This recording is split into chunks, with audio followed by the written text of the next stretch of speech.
નમસ્કાર દર્શક મિત્રો, હું શીતલ મહેતા ન્યૂઝ ઓફ કચ્છમાં આપનું સ્વાગત છે। જોઈએ આજના સમાચાર। ભુજના એરફોર્સ સ્ટેશન ઉપર સ્વાર્મ ડ્રોન હુમલાની મોક ડ્રીલ સાથે સ્મૃતિવન ખાતે પણ મોક ડ્રીલ યોજાઈ।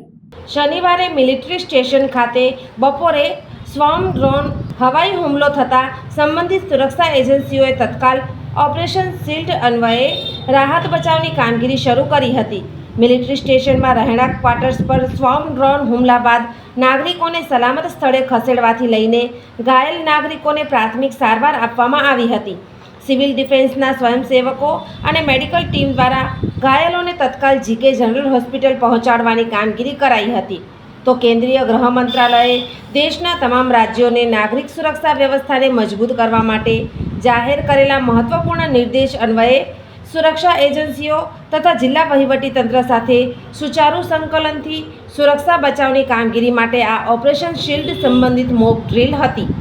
ઓપરેશન શિલ્ડ હેઠળ એર રેઇડ સાયરન સંબંધિત મોક ડ્રીલનું કચ્છના ભુજ મિલિટરી સ્ટેશન ખાતે આયોજન કરાયું હતું।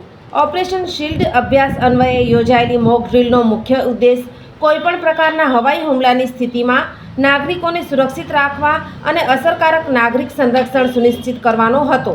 મોક ડ્રીલ બાદ સ્મૃતિવન ખાતે યોજાયેલા ડીબ્રીફિંગમાં નાગરિક સંરક્ષણ દ્વારા લોકોને સ્વ બચાવની જાણકારી આપવામાં આવી હતી।